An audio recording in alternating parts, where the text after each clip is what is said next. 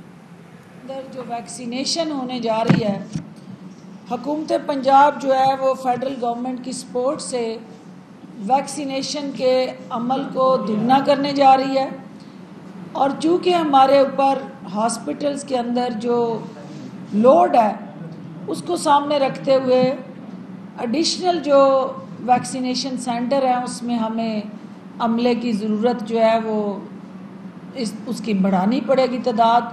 تو لہٰذا کل تک منسٹری ہیلتھ کو یہ ہدایات دی گئی ہیں کہ وہ اپنی ریکوائرمنٹس جو ہیں وار فوٹنگ پہ اسیس کر کے ہیومن ریسورس کے حوالے سے کہ انہیں ویکسینیٹرز کتنے چاہیے, انہیں نرسز کتنی چاہیے, انہیں ڈاکٹرز کتنے چاہیے, اور جو ویکسین کی خریداری کے حوالے سے سست روی ہے اس پہ بھی وزیر اعلیٰ نے وار فوٹنگ پہ ہنگامی حالت کا احساس کرتے ہوئے ہنگامی بنیادوں پہ یہ تمام اقدامات جو ہیں وہ اٹھانے کے لیے ہدایات دی ہیں.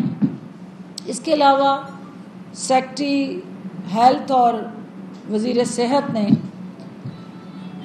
اجلاس کو بتایا کہ جو ہمارا ویکسین خریداری کا پروسیس ہے اس کو صاف شفاف عمل سے گزارنے کے لیے جو متعلقہ ریکوائرمنٹس ہیں پیپرا رولز کے مطابق ان کو مد نظر رکھتے ہوئے پیرالل ساتھ ہم آلٹرنیٹیو میئرز کی طرف جا رہے ہیں کہ ہمیں جن کمپنیز کو انٹرنیشنلی یہ سہولت دستیاب ہے کہ وہ مختلف ممالک میں ویکسین فروخت کرنے کے مجاز ہیں, ڈریب کے ساتھ رجسٹرڈ وہ کمپنیز جو ہیں ان کو اوپن بڈنگ کے ذریعے جو ہے وہ محکمہ صحت جو ہے اس ویکسینیشن کی خریداری, ویکسین کی خریداری اور ویکسینیشن پروسیس کو اور زیادہ فعال بنانے کے لیے جو ہے وہ پرعزم ہے.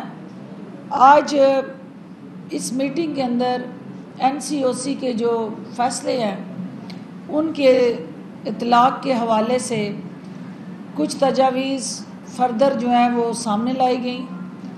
ان تجاویز سے کیبنٹ کی کمیٹی نے اتفاق نہیں کیا اور دوبارہ کیبنٹ کمیٹی اور کورونا کو یہ برملا طور پہ ہدایات جاری کی ہیں کہ وہ اس کو ری وزٹ کریں.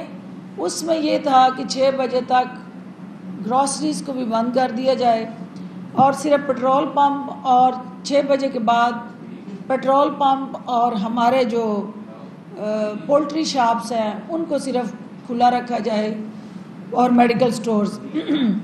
اس کو آج سر 9 دوبارہ سے سیس کرنے کے لیے کل تک کا ٹائم دیا گیا تاکہ رمضان المبارک کی سحری اور افطاری کے ساتھ جڑا جو ہمارا ایک مسلمان کی حیثیت سے ہماری ضروریات ہیں ان کا بھی تحفظ ہو اور لوگوں کی جانوں کا بھی تحفظ ہو. تو اس کے لیے کل تک جو ہے نا ایک اور تو جناب آپ سن رہے تھے فردوس عاشق امان صاحبہ کو. یہاں وقت ہو گیا ایک چھوٹے سے بریک کا, ہمارے ساتھ رہیے گا.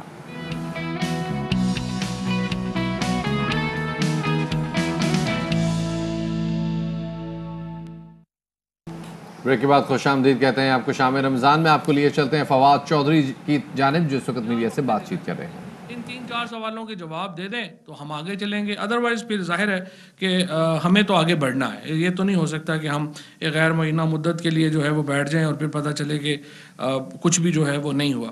کووڈ کی سچویشن کے اوپر جو ہے وہ پھر ڈاکٹر فیصل صاحب نے اور اسد عمر صاحب نے بریفنگ دی ہے. بدقسمتی سے ابھی تک جو ہمارا کرونا کیسز میں اضافے کی شرح ہے وہ برقرار ہے اور وہ نیچے نہیں آ رہی. باوجود اس کے کہ کچھ جس طرح کے اقدامات ہوئے ہیں، باوجود اس کے کہ جس قسم کی، اس میں میڈیا کا بھی بڑا شکر گزار ہوں، جس طریقے سے 3 دنوں سے میڈیا نے لوگوں کو یہ باور کرایا ہے کہ آپ کو کرونا SOPs آبزرو کرنے ہیں. یہ تمام ہمارے جو ٹیلی ویژنز ہیں، تمام ہمارے جو اخبارات ہیں، انہوں نے پورا زور لگایا ہے کہ عوام الناس جو ہیں وہ SOPs کو فالو کریں. اور آپ دیکھیے حکومت اتنی سیریس ہے. کل ہم نے خیبر پختونخوا میں اپنے وزیر کے اوپر FIR کر دی. اب لیکن یہ اصل کام دیکھیں، ہر کام جو ہے یہ 20-22 کروڑ لوگوں کا ملک ہے.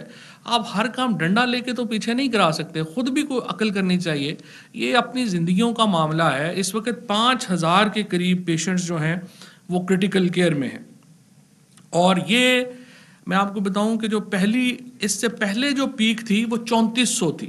یعنی جو پہلی اور دوسری پیک میں جو زیادہ سے زیادہ مریض جو کہ کرٹیکل ہوئے تھے یا انتہائی نگہداشت کی یونٹ میں گئے تھے وہ 3400 تھے. اب 5000 لوگ جو ہیں وہ یہاں پر جو ہیں وہ گئے ہیں.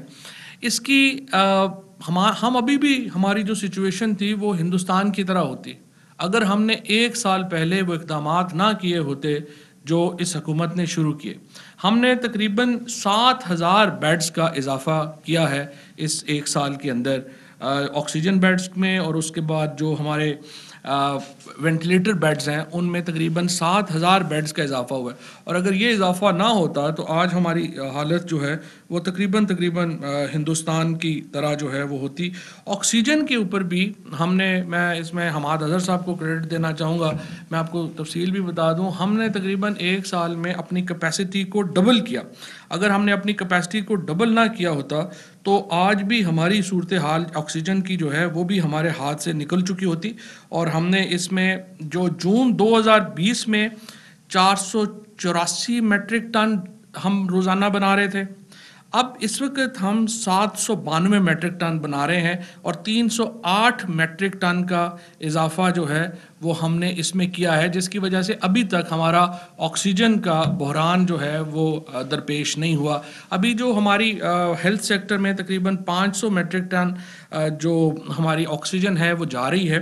اور اگر ہم دیکھیں تو یہ اس وقت جو ہمارے کرٹیکل پیشنٹس ہیں ان کی ضروریات کے لیے کافی ہے، لیکن ابھی ہم تقریباً 90% کے اوپر اپنے پہنچ گئے ہیں. اگر ہمیں اس کے بعد ضرورت پڑی تو 2 طرح سے آکسیجن 3 طرح کے آپشنز ہمارے پاس موجود ہیں. ایک تو ظاہر ہے کہ ہم اپنی جو انڈسٹریل ضرورت ہے اس وقت آکسیجن کی، اس کو ہم انڈسٹری سے کٹ کر کے جو ہیلتھ سیکٹر ہے اس میں دے دیں گے. اس کے علاوہ چین اور ایران دونوں سے جو ہماری بات چیت چل رہی ہے آکسیجن درآمد کرنے کے لیے، آکسیجن سپلائی کے لیے، ایران نے فی الحال چونکہ بدقسمتی سے ایران بھی بہت متاثر ہوا ہے کووڈ سے، اور ان میں بھی اس وقت بہت سارے شہر جو ہیں وہ لٹرلی بلیک سٹیز ان کو ڈکلیئر کر دیا گیا ہے جہاں بہت زیادہ کووڈ ہے. تو اس کی وجہ سے ایران میں انہوں نے بین کی ہوئی ہے. لیکن حکومتی سطح کے اوپر ایران کے ساتھ چونکہ وزیر خارجہ صاحب ابھی گئے تھے تو یہ ایک بات چیت ہے کہ وہ اگر ہمیں ضرورت پڑی تو ایران سے بھی ہمیں گیس جو ہے وہ آکسیجن جو ہے وہ مل سکے گی. آکسیجن کا ایک اور پرابلم یہ ہے، ہم ایران سے اور چین سے کیوں چاہتے ہیں، اس لیے کہ آکسیجن ایئر لفٹ نہیں ہو سکتی، یہ یا بائی روڈ آئے گی یا بائی شپ آئے گی، کیونکہ جو ہوائی جہاز ہے اس میں آکسیجن جو ہے اس کو ٹرانسپورٹ نہیں کیا جاتا. لہٰذا چین سے اور ایران سے ہی ہمیں آکسیجن جو ہے وہ درآمد کرنی پڑے گی. لیکن فی الحال میں آپ کو یہ بتاؤں کہ ہمارا جو اقدامات ہیں 1 سال کے، اس کے نتیجے میں پاکستان میں کرائسس تو ضرور ہے لیکن ابھی پینک نہیں ہے. ہمیں ایک بالکل پینک کی سچویشن جو ہے وہ نہیں ہے. لیکن ظاہر ہے کہ یہ جو اس وقت سچویشن جس طریقے سے جا رہی ہے، اور اگر آگے یہ کم معاملہ جو ہے یہ کم نہ ہوا تو پھر ہمیں اس میں مسائل بھی درپیش آئیں گے اور ہماری مصیبتیں بھی بڑھیں گی. مردان میں کل سے مکمل لاک ڈاؤن جو خیبر پختونخوا کی حکومت ہے اس نے امپوز کر دیا ہے، کیونکہ وہاں پر کووڈ کی شرح 40% کے قریب پہنچ گئی ہے اور ارد گرد کے جو تمام شہر ہیں ان کو شدید خطرات لاحق ہیں. تو خیبر پختونخوا حکومت نے کل مردان میں مکمل لاک ڈاؤن جو ہے وہ ڈکلیئر کر دیا ہے. NCOC کو پچھلی جو میٹنگ تھی NCC کی جو پرائم منسٹر صاحب چیئر کر رہے تھے اور آرمی چیف اور باقی جو تمام اسٹیک ہولڈرز ہیں وہ اس میں شریک تھے، اس میں یہ ہدایت کی گئی تھی پرائم منسٹر صاحب کی طرف سے کہ آپ اگر ہم مکمل لاک ڈاؤن کی طرف جانا پڑے ہمیں تو پھر ہمیں ایک پوری پریپریشن کرنی پڑے گی کہ سپلائز متاثر نہ ہوں. اسینشلز کی جو سپلائز ہیں, جو ضروری اشیاء ہیں, ان کی سپلائز جو ہیں وہ متاثر نہ ہوں.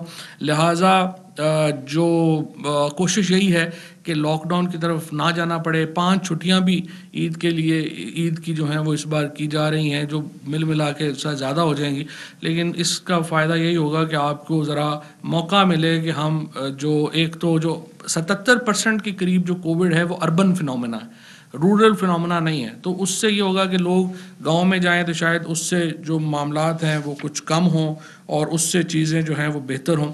ویکسینز کے اوپر بھی ڈاکٹر فیصل جو ہیں انہوں نے ڈیٹیل بریفنگ جو ہے وہ دی ہے. ویکسین کوئی شارٹ ٹرم میں کوئی معاملات کو بڑا حل نہیں کر سکتا, کیونکہ اس کے لیے کم از کم اگر آپ نے کروڑوں لوگوں کو اگر ویکسین لگانی ہے تو اس کے لیے ایک مدت چاہیے, پھر وہ ویکسین کا ایک اثر آتے ہوئے بھی کچھ جو ہیں وہ مہینے چاہیے. تو یہ نہیں ہے کہ ویکسین آپ کل شروع کر دیں گے تو اس کا بڑا ہمیں اثر ہو جائے گا. ہمارا مسئلہ تو یہ ہے کہ اس ہفتے میں کیسے کم ہو, اگلے 10 دنوں میں کیسے کم ہو. اور ویکسین ظاہر ہے کہ ایک جو ہے وہ طویل پروسیس کا معاملہ ہے. ابھی تک تقریباً 20 لاکھ لوگ پاکستان میں ویکسین جو ہیں وہ لگوا چکے ہیں. دنیا میں ویسے ویکسین لگوانے والوں کی تعداد 1 ارب کے لگ بھگ ہو گئی ہے.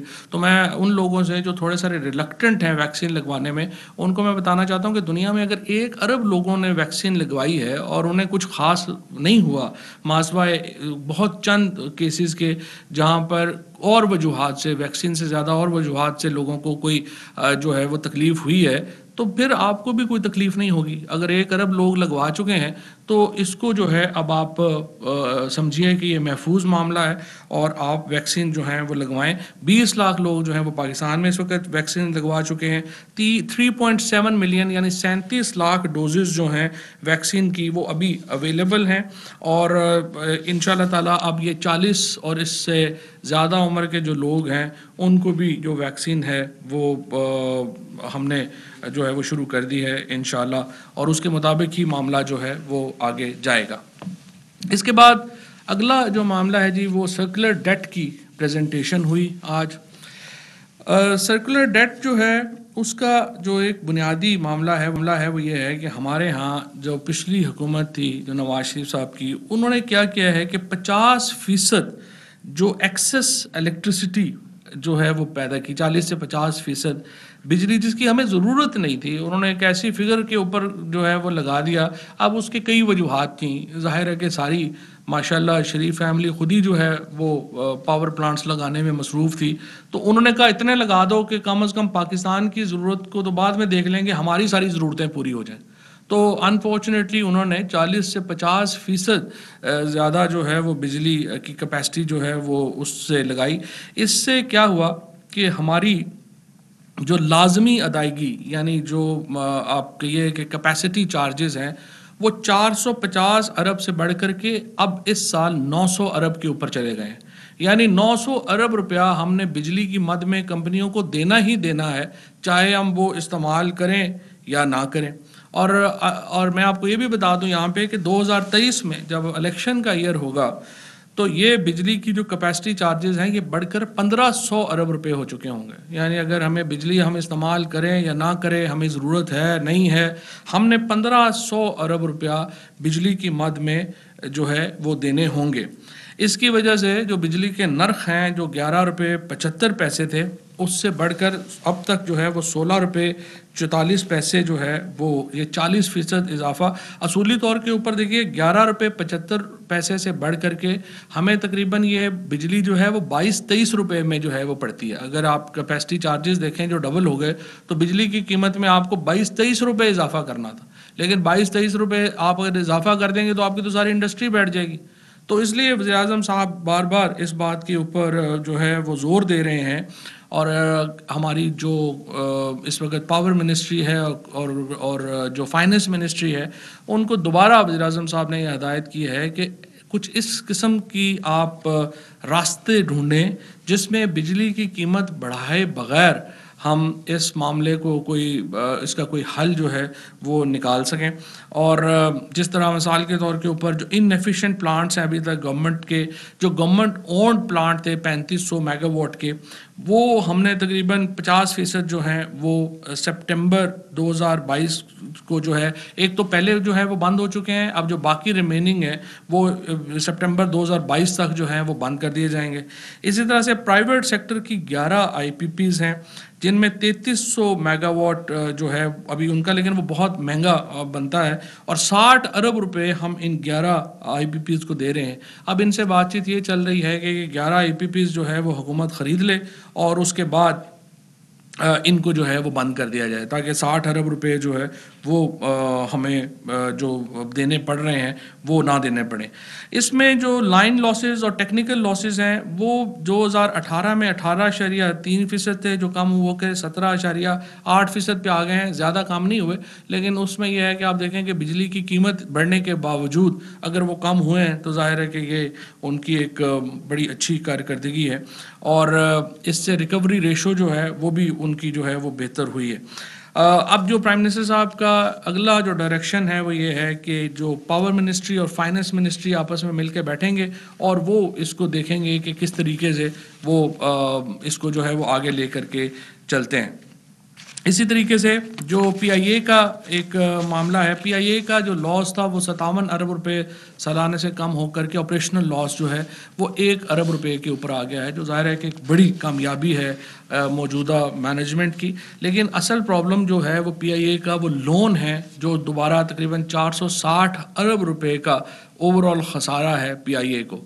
اور اس وقت بھی جو ریشو ہے PIA کی جو اس وقت جو چل رہی ہے وہ بہت زیادہ ہے، ایئر کرافٹ ٹو تقریباً 450 کے قریب لوگ جو ہیں وہ پر ایئر کرافٹ ہیومن ریسورس ہے PIA کا، جو دنیا میں سب سے زیادہ ہے. اب اتنی زیادہ یہ بھرتیاں جو ہے یہ Nawaz Sharif and Peoples party والے جو ہیں، اسپیشلی خورشید شاہ صاحب جو اب بیٹھے ہیں اور روزانہ ہم ان کی معصومیت کی کہانیاں سنتے ہیں، وہ اتنی بھرتیاں کر گئے ہوئے ہیں، اور جو لوگ ریٹائر ہو گئے تھے ان کو پیچھے سے بھی پیسے دے کے چلے گئے ہیں کہ یہ اب ہمارے اوپر ایک بہت بڑا جو بوجھ ہے وہ اس وقت ہمارے اوپر ہے، اور اس کو ہم نے جو ہے کوشش کر رہے ہیں کہ کیسے کیا جائے. ایک تجویز اس میں یہ ہے کہ PIA کو جو ہے وہ 2 حصوں میں تقسیم کر دیا جائے، اولڈ PIA اور نیو PIA، جس میں کہ جو نیو PIA ہے اس کو ایک ایفیشینٹ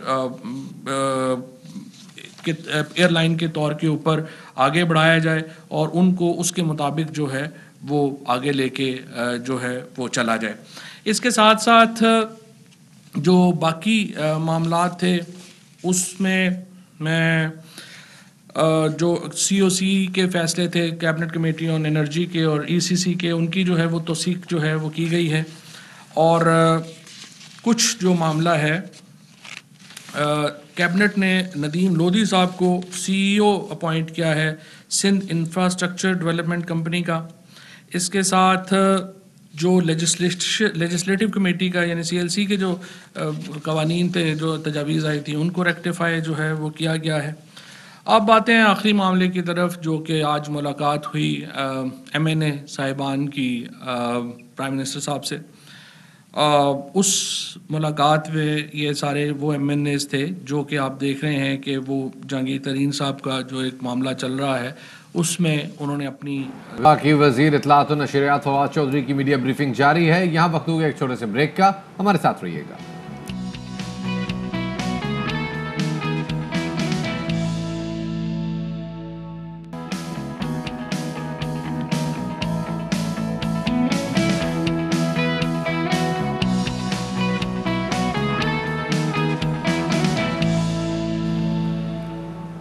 بریک کے بعد خوش آمدید کہتے ہیں شام رمضان میں. اور خواتین و حضرات، A لیولز اور O لیولز کے ایگزامز کا کیا مستقبل ہے؟ کیمبرج ایگزام کے مستقبل کے حوالے سے شفقت محمود ایک اہم پریس کانفرنس کر رہے ہیں، آئیے چلتے ہیں. سیکرٹریز اور ان سب نے اس میٹنگ میں پارٹیسپیٹ کیا. جو یہ میٹنگ تھی اس میں تفصیل سے جو اس وقت ملک میں صورتحال ہے اس کا جائزہ لیا گیا، خاص طور پہ صحت کے حساب سے جو صورتحال ہے اس کا جائزہ لیا گیا. تو doctor Faisal sahab special assistant to prime minister ہمارے ساتھ موجود ہیں. میں ان سے ریکویسٹ کروں گا کہ جو اس وقت صحت کے نقطہ نگاہ سے جو صورتحال ہے اس پہ روشنی ڈالیں.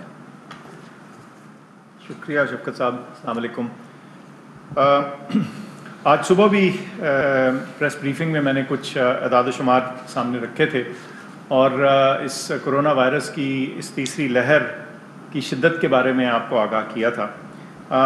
یاد رہے لیکن دہرانے کی خاطر یاد دہانی کی خاطر یہ کہتا چلوں کہ یہ پچھلے چند ہفتوں میں لگاتار یہ مریض موجود رہے ہیں, ان میں اضافہ ہوا ہے, بلکہ آج جو کرٹیکل مریض ہیں جو آکسیجن پہ ہوتے ہیں یا وینٹیلیٹر پہ, ان کی تعداد 5000 سے تجاوز کر گئی.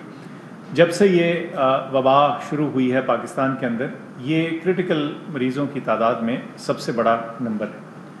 کہنے کا مقصد یہ ہے کہ اس وبا کی یہ تیسری لہر شدت سے موجود ہے اور اس کے نتیجے میں NCOC میں اور NCC کے بڑے فیصلے کے ذریعے زیادہ اسٹرکٹ کمپلائنس, یعنی زیادہ جو ہماری ریسٹرکشنز ہیں ان کے اوپر زیادہ سختی سے عمل درآمد کے لیے بہت سارے اقدامات کیے گئے ہیں. بلکہ شاید آپ کو معلوم ہو کہ گزشتہ روز مردان میں تو لاک ڈاؤن کر دیا گیا, اس لیے کہ وہاں کی جو پازیٹیوٹی کی شرح تھی وہ بہت زیادہ تھی. اس صورتحال میں آپ کو بتانے کا مقصد یہ تھا, اور یہ دہرانے کا مقصد تھا جو میں صبح بھی ذکر کر چکا ہوں, کہ بیماری کی شدت نہ صرف تیز ہے بلکہ پچھلے کچھ عرصے میں اس میں اضافہ بھی ہوا ہے, اور اس کا جو ہیلتھ سسٹم کے اوپر پریشر ہے وہ خاصا زیادہ ہے. تو اس پس منظر میں کچھ فیصلے کیے گئے جس کے بارے میں شفقت صاحب آپ کو بتائیں. شکریہ ڈاکٹر فیصل. جیسے ڈاکٹر صاحب نے کہا کہ جو ہم نے آخری میٹنگ NCOC میں کی تھی 18 اپریل کو, اور جس میں یہ فیصلے کیے گئے تھے کہ امتحانات کا سلسلہ جو ہے وہ جاری رہے گا, اس دن سے لے کے آج تک ایک 27 اپریل تک بہت تیزی سے بیماری میں اضافہ ہوا ہے.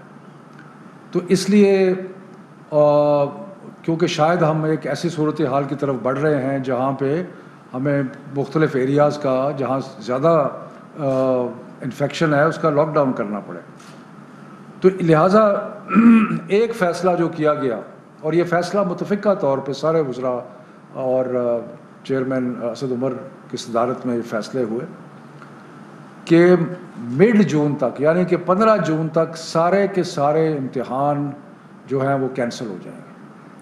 یعنی کہ آج سے لے کے 15 جون تک کوئی بھی امتحان جو ہے نہیں ہوگا. اس کا مطلب یہ ہے کہ جو 9, 10, 11, 12 کے امتحانات مئی کے آخر میں شروع ہونے تھے, اب وہ مزید ملتوی ہو گئے اور وہ 15 جون تک کوئی امتحان نہیں ہوگا, اور پھر حالات کا جائزہ لیتے رہیں گے, اور اس کے مطابق مڈ مئی میں یا مئی کے تیسرے ہفتے میں دوبارہ بیماری کا جائزہ لے کے فیصلہ کیا جائے گا کہ ان امتحانات کو اور آگے لے کے جانا ہے یا ان کو شروع کرا دینا ہے. تو اس کا مطلب یہ ہوا کہ اگر جون 15 کے بعد امتحانات شروع ہوتے ہیں تو ہو سکتا ہے وہ جولائی میں اور اگست کے کچھ حصے تک بھی جائیں گے. اس سلسلے میں ہم نے جو میں بعد میں بتاؤں گا کہ یونیورسٹیز کے ساتھ ہم نے کیسے ایڈجسٹ کیا ہے تاکہ کسی کو پریشانی نہ ہو. جو امتحانات کینسل کیے, او لیول کے امتحانات جو ہیں وہ اب اکتوبر نومبر کے سائیکل میں ہوں گے, اور اسی طرح جو اے اور AS کے امتحانات ہیں وہ اکتوبر نومبر سائیکل میں ہوں گے. اور جو پاکستانی یونیورسٹیز میں جانا چاہتے ہیں بچے, ان کے لیے ہم انشور کریں گے کہ جنوری تک ایڈمیشنز جو ہے وہ ہوتی رہیں تاکہ بچوں کو ایڈمیشن میں اور یونیورسٹیز میں جانے کے کوئی پرابلم نہ ہو. لیکن یہ سب کچھ کرنے کے باوجود ایک ایسا طبقہ رہ جاتا ہے بچوں کا کہ جو مختلف مجبوریوں کی وجہ سے اگر وہ ابھی امتحان نہیں لیتے تو پھر ان کا سال ضائع ہوتا ہے. تو اس چیز کے اوپر بہت غور و فکر کیا گیا, اور غور و فکر کرنے کے بعد یہ فیصلہ ہوا کہ A2 کے وہ چند بچے جن کی کوئی مجبوری ہے کہ وہ آگے نہیں سپٹمبر سے آگے اپنا امتحان نہیں لے جا سکتے. جیسے میں نے پہلے کہا کہ وہ A2 کے بچے جو اکتوبر نومبر کے سائیکل میں امتحان دیں گے ان کی ایڈمیشن پاکستانی یونیورسٹیز میں ہم انشور کریں گے کہ جنوری تک ہو جائے. لیکن جو کچھ چند بچے ایسے ہیں جو کہ امتحانات اگر ملتوی ہوتے ہیں تو ان کا سال ضائع ہوتا ہے, تو ان کی سہولت کے لیے ہم نے سب منسٹرز نے اور سب نے یہ فیصلہ کیا کہ ان کو جو ڈیٹ شیٹ جاری ہوئی ہے اس کے مطابق امتحان دینے کی سہولت فراہم کی جائے. یعنی کہ ان کی سہولت کے لیے ان کو یہ خیال رکھنے کے لیے کہ ان کا سال ضائع نہ ہو, جو بچے ابھی ضروری ہے جن کے لیے امتحان لینا, تو وہ امتحان A2 کا جو ہے وہ چلتا رہے گا. اور اس سلسلے میں یہ بھی سختی سے ہدایت کی گئی ہے کہ سوموار کے بعد کسی وینیو میں 50 سے زیادہ لوگ نہیں ہوں گے. اس کے لیے ہم نے ریکویسٹ کی ہے کہ جو سکولز ہیں ان کو وینیو بنایا جائے, یا جو ایگزسٹنگ وینیوز ہیں ان میں تعداد کم کی جائے اور 50 تک لے کے آیا جائے, تاکہ جو چند ہزار بچے امتحان, میں یہاں پہ کہتا چلوں کہ جو ٹوٹل A2 کے بچے ہیں وہ تقریباً لگ بھگ 20,000 کے قریب ہیں. ان میں سے بیشتر تو ایسے ہوں گے جنہوں نے پاکستانی یونیورسٹی میں جانا ہے, ان کے لیے ہم فیسیلیٹیٹ کر رہے ہیں کہ وہ اکتوبر نومبر میں امتحان دیں اور جنوری میں پاکستانی یونیورسٹیز میں داخلہ ہو جائے. لیکن وہ اس کے بعد جو تھوڑے بچے بچتے ہیں جن کی کوئی مجبوری ہے, تو ان کے لیے جہاں پہ امتحانات ہوں گے وہاں 50 سے زیادہ بچہ نہیں ہوگا. اور اس کے باہر, کیونکہ کل ہم نے دیکھا کہ باہر تھوڑا سا جمگھٹا ہوا, باہر وہاں پہ لا انفورسمنٹ ایجنسیز تعینات کی جائیں گی تاکہ وہاں پہ کوئی جمگھٹا اور ایسا مسئلہ جو ہے وہ نہ ہو. یہ مشکل وقت ہے اور مشکل وقت میں کوئی بھی فیصلہ آسان نہیں ہوتا. اس سے یقیناً بہت سارے والدین کو تسلی ہوگی کہ بچے جو ہیں وہ ان دنوں میں جب کہ کووڈ ہے بڑے زوروں پہ, تو وہ امتحانات کے لیے نہیں جائیں گے, اور جن کی مجبوری ہے ان کا بھی ہم نے بندوبست کیا ہے. تو یہ ایک کلیکٹیو اسپرٹ میں ہم نے جو بہترین سمجھا ہے بچوں کی مستقبل کی خاطر وہ ہم نے فیصلہ کیا ہے. اگر زیادہ تر بچے جو ہیں, اور جیسے پہلے کیوریج اعلان کر چکا ہے کہ جو بچے اکتوبر نومبر میں جو ملتوی ہو رہے ہیں کوئی ایکسٹرا چارج, کوئی ایکسٹرا فی جو ہے وہ نہیں لی جائے گی, اور مختلف اور بھی کنسیشنز دیے ہیں وہ بھی سارے اپلیکیبل ہوں گے. تو یہ صورتحال ہے. اور اس میں اب یہ ہے کہ ہم جو مڈ میں, ویسے تو عمومی طور پہ تقریباً روز صحت کی حالات کا جائزہ لیتے رہیں گے, لیکن ایک فارمل ریویو جو ہے وہ 15 مئی کے بعد ہوگا جس میں ہم دیکھیں گے کہ آگے کیا صورتحال ہے. ڈاکٹر صاحب آپ کچھ ایڈ کرنا چاہتے ہیں؟ شوکت صاحب بس اتنا کہ یہ جو کل تعداد تھی اس AO لیول کی, یہ تقریباً 85,000 بچے تھے جنہوں نے مختلف اوقات میں مختلف دنوں میں امتحان دینا تھا. اس میں سے اب یہ کم ہو کے 21,000 رہ جائیں گے. اگر وہ تمام بھی دینا چاتے ہیں بچے امتحان لے کے, جیسے شوکت صاحب نے کہا کہ اس کی تعداد فردر کم ہو جائے گی, کیونکہ جن کو یہ فیسلٹی یا ایک جو پاکستان کے اندر جو ایڈمیشنز ہیں وہ آگے چلی جائیں گی, تو یہ آپشن ان کے پاس آ جائے گی. اور جو امتحان دے بھی رہے ہوں گے وہ جو ہماری SOPs ہیں اس کی بہت اسٹرکٹ کمپلائنس وہاں انشور کی جائے گی.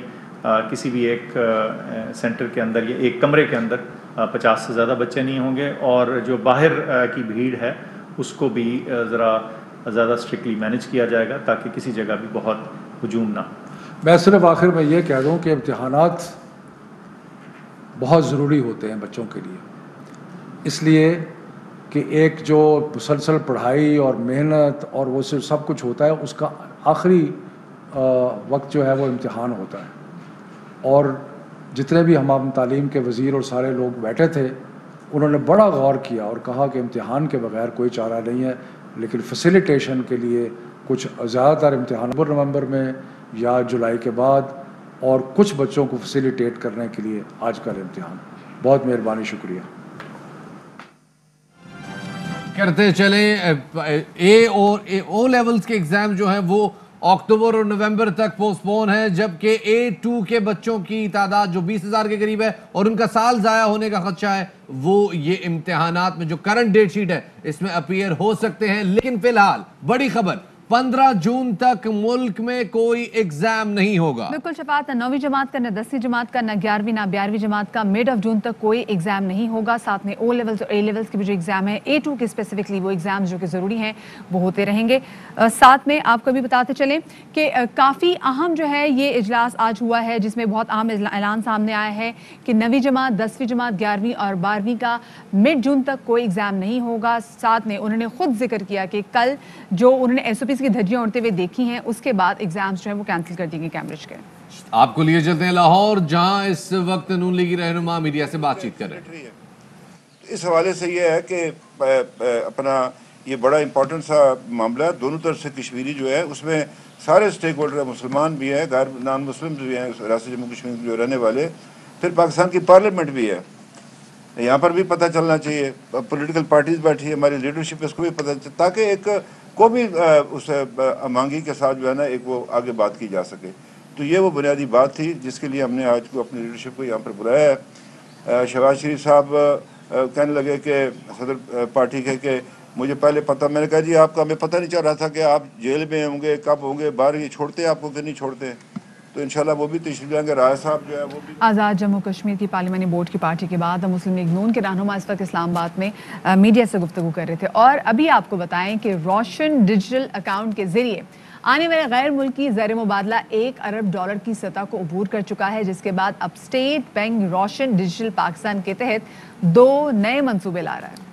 سینیٹر فیصل جاوید کہتے ہیں کہ روشن اپنی جگہ کارآمد بھی ہے اور روشن سماجی خدمت کے منصوبے بھی لائے جا رہے ہیں۔ وزیر اعظم جمعرات کو 11 بجے سمندر پار پاکستانیوں سے خطاب کریں گے۔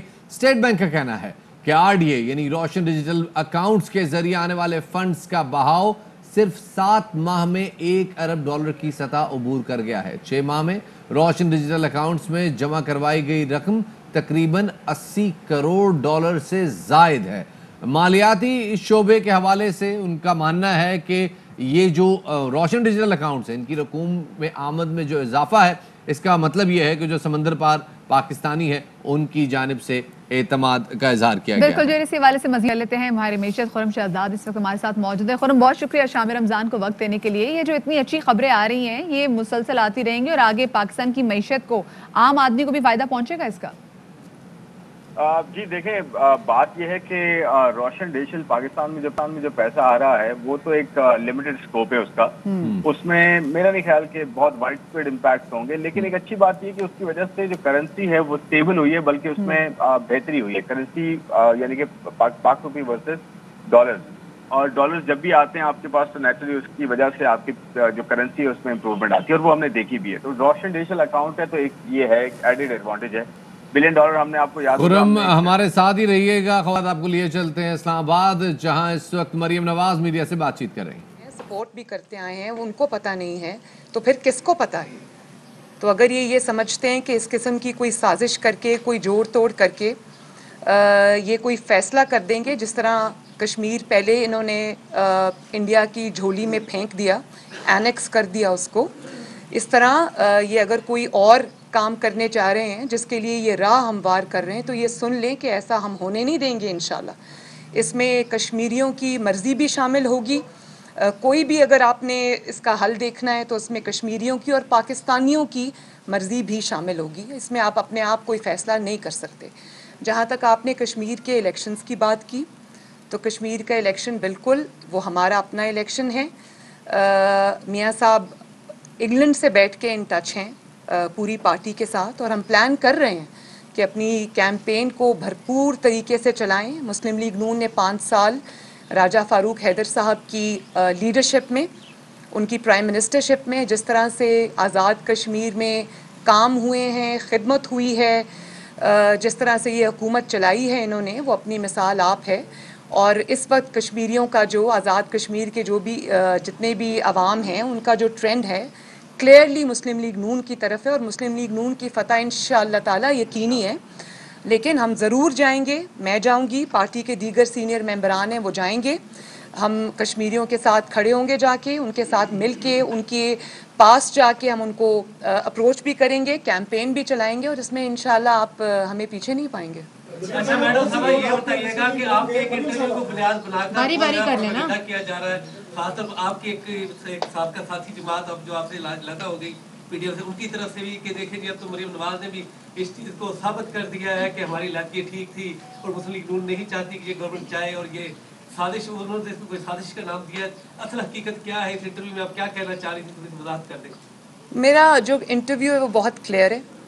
میں یہ کہہ رہی تھی, اور آج میں پھر دہرا دیتی ہوں, کہ میں یہ کہہ رہی تھی کہ اگر ہم پر ہو تو ہم پوری طرح ان کو ایکسپوز ہونے کا موقع دینا چاہتے ہیں, تاکہ یہ جو ایک ٹرینڈ ہے پاکستان کی پولیٹکس میں کہ جوتے پالش کرو اور ایک پپٹ بنو اور آ کے عوام کے سروں پر مسلط ہو جاؤ, ایک آر ٹی ایس کا بٹن بٹھا کے وہ دبا کے اور اس کے بعد اس کو بٹھا کے اور عوام کے ووٹ چوری کر کے مسلط ہو جاؤ, اور جب آپ مسلط ہو جاؤ تو کیونکہ آپ کارکردگی کی بنیاد پر نہیں آتے, کیونکہ آپ اہلیت کی بنیاد پر نہیں آتے, تو آپ پھر ملک کا وہ حشر کرتے ہیں جو اس نااہل اور نالائق حکومت نے, جس کی قیادت عمران خان کر رہے ہیں, وہ حال ہوتا ہے.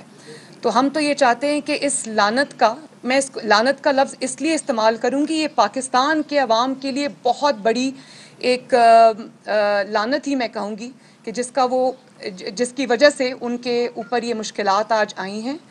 تو میں یہ چاہتی ہوں کہ اس کا ہمیشہ کے لیے خاتمہ ہو. لیکن میں نے جو بات کی تھی وہ یہ کہی تھی کہ ہم تو برداشت کر لیں گے, لیکن یہ عوام 5 سال اس حکومت کو برداشت نہیں کر سکتی. باقی رہی جہاں تک پروپیگنڈا کی بات ہے, تو جب آپ کے پاس کوئی دوسری بات یا اپنے ڈیفنس میں آپ کے پاس جب کوئی بات کرنے کے لیے نہ ہو, تو آپ توڑ مڑوڑ کر اگر اگلے کا بیان پیش کریں تو وہ بھی ایک اچھی بات نہیں ہے. میرا خیال ہے آپ کو اپنے ڈیفنس میں اپنی بات کرنی چاہیے, بجائے اس کے کہ آپ دوسری باتیں کریں, اور وہ بھی غلط.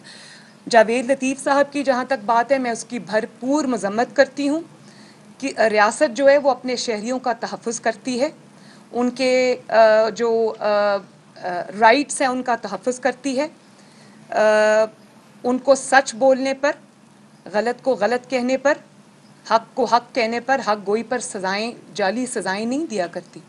اور جاوید لطیف صاحب بھی اتنے ہی محب وطن ہیں جتنے محب وطن ہم سب ہیں, آپ سب ہیں, ہر پاکستانی ہے.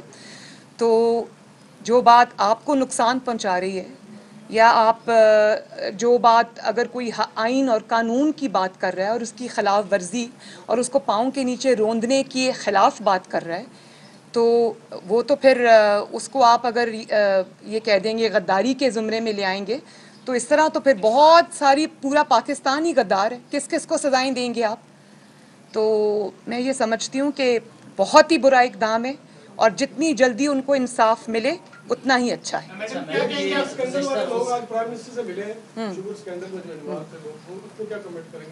سوال کیا آپ کا, میں کیا کامنٹ کروں اس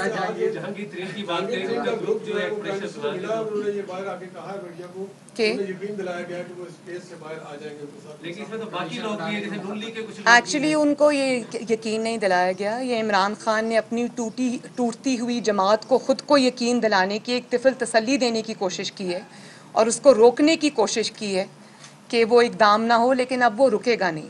جیسے جیسے الیکشنز قریب آئیں گے, آپ نے دیکھا کہ NA 249 پہ آپ ہی کے ایک چینل پہ, آئی تھنک سما ٹی وی چینل نے ایک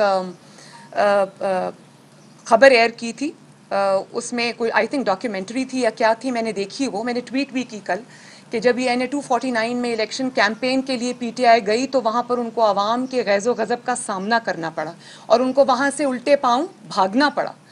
تو بات یہ نہیں ہے, NRO عمران خان کسی اور کو نہیں دے رہے, وہ اپنے آپ کو دے رہے ہیں. اور جیسے جیسے وقت قریب آتا جائے گا, الیکشنز قریب آتے جائیں گے, تو ان کو پتہ چلے گا کہ ان کی نااہلی اور نالائکی, تاریخی نااہلی اور نالائکی, اور جو عوام کے اوپر انہوں نے مظالم ڈھائے ہیں مہنگائی کی صورت میں, لاقانونیت کی صورت میں, اور ہر محاذ پہ جو یہ فیل ہوئے ہیں, اس کا خمیازہ تو اب ان کو بھگتنا پڑے گا. اور اس کا جو بوجھ ہے ان کے MNAs اور MPAs نہیں اٹھا سکتے. انہوں نے اپنے حلقوں میں واپس جانا ہے. ان کو یہ پتہ ہے کہ عوام ان کے گریبان پکڑیں گے, اور ان کو یہ بھی پتہ ہے کہ ہم PTI کی ٹکٹ سے اب اپنا اگلا الیکشن نہیں لڑ سکتے. تو یہ N R O Imran Khan اپنے آپ کو دے رہے ہیں, کسی اور کو نہیں دے رہے.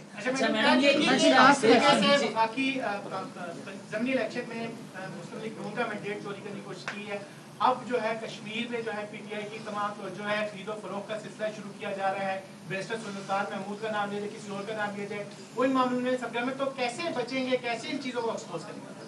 جیسے ڈسکا میں کیا, اور میں یہ سمجھتی ہوں کہ ڈسکا کے اندر جس طرح عوام نے پورے قوت کے ساتھ, جرأت کے ساتھ ووٹ چوروں کو نہ صرف ان کے ہاتھوں کو روکا ہے بلکہ ان کو رنگے ہاتھوں پکڑا ہے اور ان کو سزا دلوائی ہے, ان کے ہاتھوں سے اپنی سیٹ چھینی ہے. تو میں یہ کہہ دینا چاہتی ہوں کہ مسلم لیگ نون اب وہ پرانی جماعت نہیں رہی جو شرافت سے مار کھا لیتی تھی اور شرافت کی ہی سیاست کرتی تھی. اب مسلم لیگ نون مقابلہ کرتی ہے, کرے گی.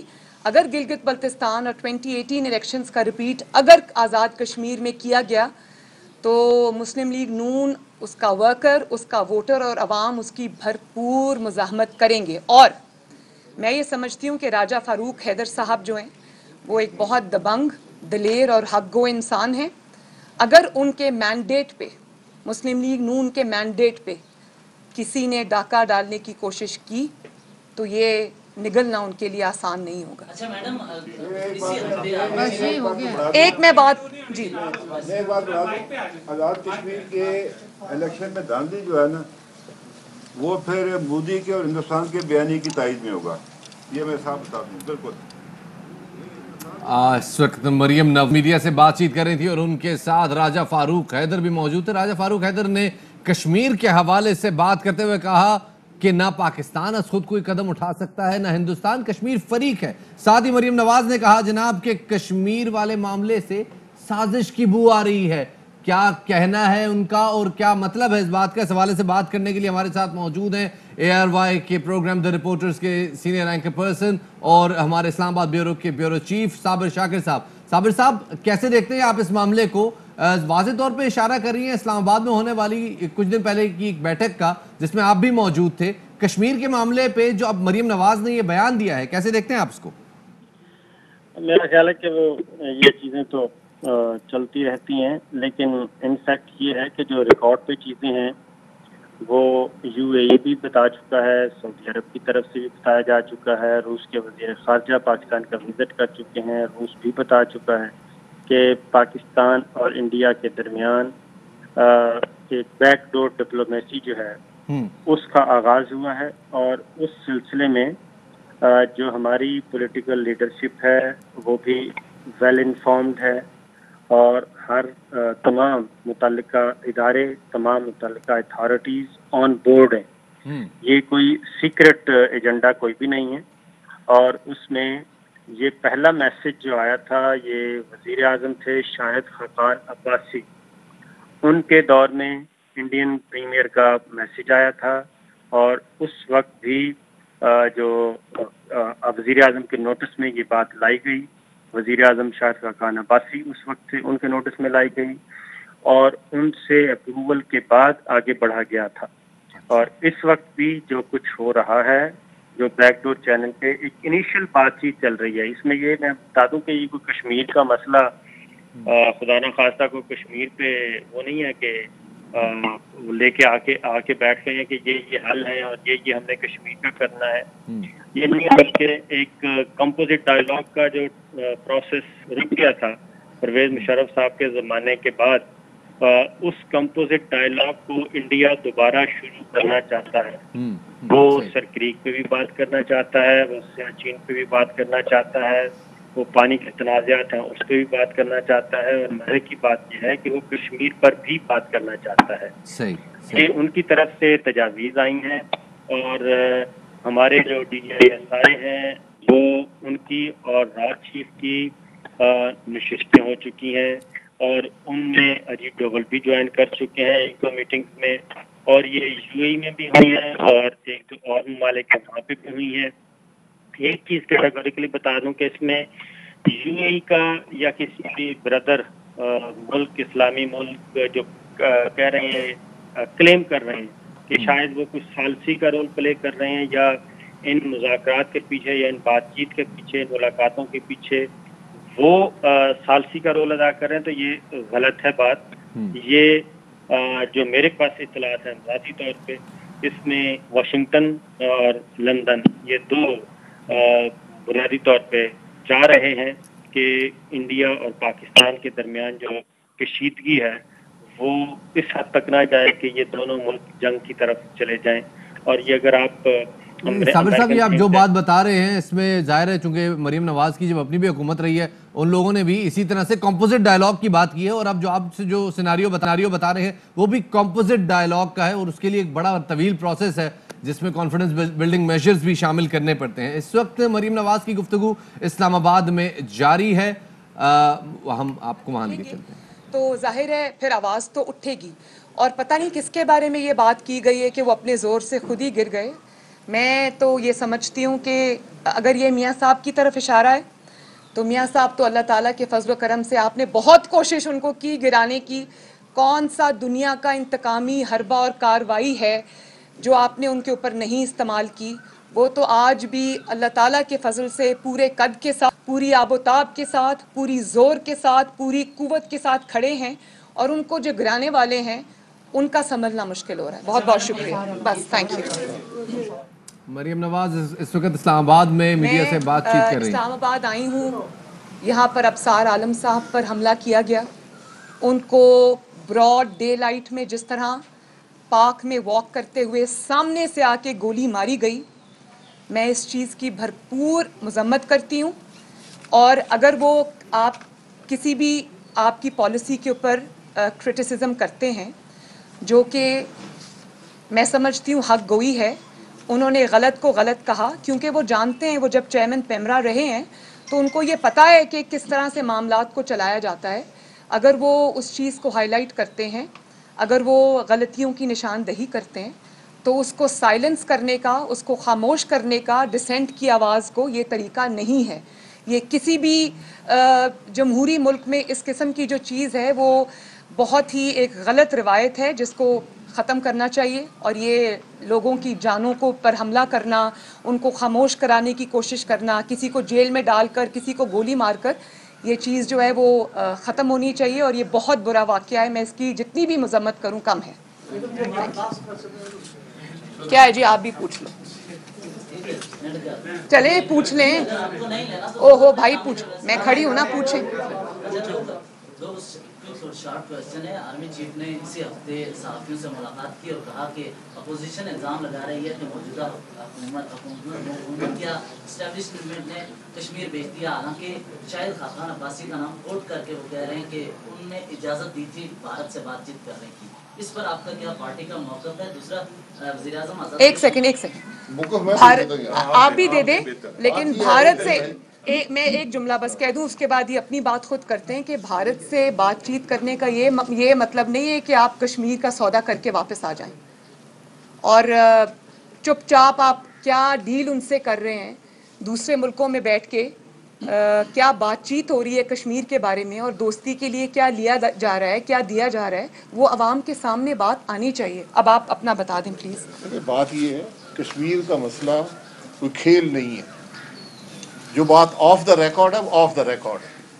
جو بات ریکارڈ پہ ہوگی اس کا جواب مل جائے. بہت شکریہ. اسلام آباد میں آزاد جموں کشمیر پارلیمانی بورڈ کے اجلاس کے بعد مسلم لیگ نون کے اہم قیادت جو ہے وہ اس وقت میڈیا سے گفتگو کر رہی تھی.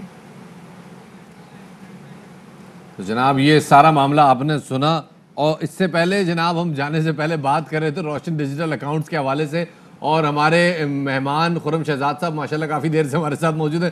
خرم صاحب بات کر رہے تھے ہم روشن ڈیجیٹل اکاؤنٹس کے حوالے سے. $1 ارب پاکستان میں آ گیا ہے، لوگ سیلیبریٹ کر رہے ہیں، وزیر اعظم اوورسیز پاکستانیوں کا شکریہ ادا کر رہے ہیں. آپ بتائیے گا اس میں سیلیبریشن کتنی بنتی ہے، کتنی جائز سیلیبریشن ہے اس میں؟ دیکھیں سیلیبریشن میرے خیال میں بہت زیادہ تو نہیں بننی چاہیے. اس کی وجہ یہ کہ اس میں 70% تقریباً جو ہے وہ ڈیٹ ہے، قرضہ ہے اس میں 70%. سیلیبریشن ان دا سینس ہونی چاہیے کہ آپ کے پاس ڈالر انفلو جو ہے وہ اچھا آیا ہے اور ایکسپرٹس نے اچھا رسپانس دیا ہے، جو مقاصد سے وہ پورے ہو رہے ہیں اور اوور ویلمنگ رسپانس ہے آف کورس. بٹ ہمیں یہ بھی دیکھنا ہے کہ اس میں 70% قرضہ ہے. ایکسپرٹس پاکستانیز کے ساتھ اور بھی یہ بھی کہا جا رہا ہے کہ بینکس بھی پول ان کر رہے ہیں, بینکس بھی اس میں شیئر کر رہے ہیں, یا جو بھی ان کو کیپٹل پرووائڈ کیا جا رہا ہے اس میں ان کی شیئرنگ ہے. صرف ایکسپرٹس انڈیویجولس کو جو ہے فائدہ نہیں ہو رہا, دیکھا یہ جا رہا ہے کہ اس میں کچھ انسٹیٹیوشنز بھی ہے جو کہ فائدہ اٹھا سکتے ہیں. تو میرے خیال میں تھوڑا سا اسٹیٹ بینک کو اس کو دیکھنا چاہیے کہ آگے جاتے ہوئے ہمیں ایک پرابلم یہ ہو سکتی ہے جب اس کی ری پیمنٹ ہوگی, جب اس کا قرضہ ہمیں واپس دینا ہوگا تو وہ اب $1 بلین ہو چکا ہے, یہ $2 بلین بھی ہوگا. ہم اس پہ ڈسکشن کرتے ہیں اس بات. تو میرے خیال میں اس میں جو قرضے کا جو پورشن ہے وہ تھوڑا خطرناک ہے, اس کے ریٹس کافی زیادہ ہیں. آف کورس وہ بینیفٹ کر رہا ہے ایکسپرٹس پاکستانیز کو بھی, بٹ آنے والے دنوں میں جتنا زیادہ یہ بڑھے گا اور قرضے کا کمپوننٹ یعنی کہ اس میں $700 ملین نیا پاکستان سرٹیفکیٹ میں جا رہا ہے جو کہ 5 سے 7% ڈیٹ ہے, وہ تو بعد میں ری پے کرنا ہی کرنا ہے. تو یہ مزید ایک طرح کا ڈیٹ آ رہا ہے ہمارے پاس جس کو ہمیں زیادہ سیلیبریٹ نہیں کرنا چاہیے. البتہ جو ریمیٹنسز آ رہی ہیں صد بسم اللہ. بہت شکریہ جی, خرم شاہ ساتھ موجود تھے. خواتین و حضرات, یہاں وقت ہو گیا ایک چھوٹے سے بریک کا, ہمارے ساتھ رہیے گا.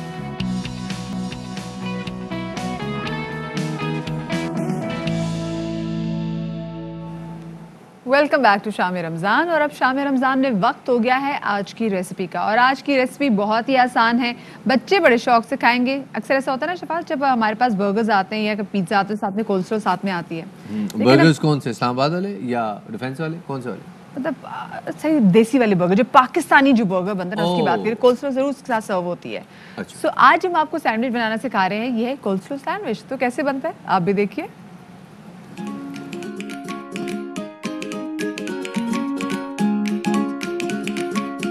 آج کی ہماری ریسیپی ہے کولسلو اسٹائل سینڈوچز. مایونیز 1 کپ, گاجر 1 کپ,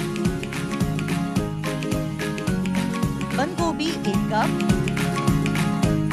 پیاز 1 کپ, ہرا دھنیا 2 ٹیبل اسپون, شہد 1 table spoon, black paper 1 table spoon, نمک حسب ذائقہ, مسٹرڈ پیسٹ 1 ٹیبل اسپون. اب اس کو اچھے سے مکس کر لیں.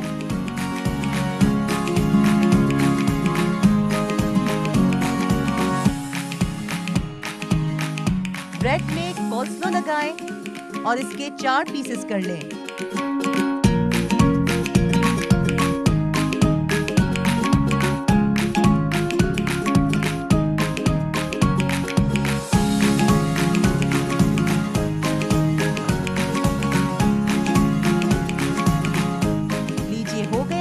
کولسلو سینڈوچ تیار.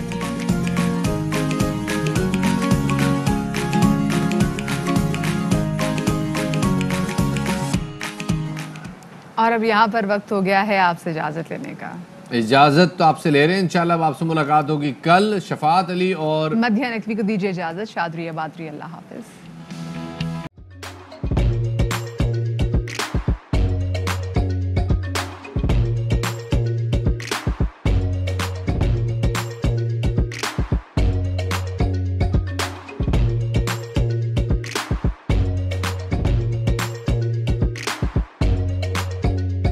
Instead of saving up for a new toy or a trip to Disney World, a 7-year-old بدلاً من توفير لعبة جديدة 来自阿拉巴马州的一名7岁女孩没有花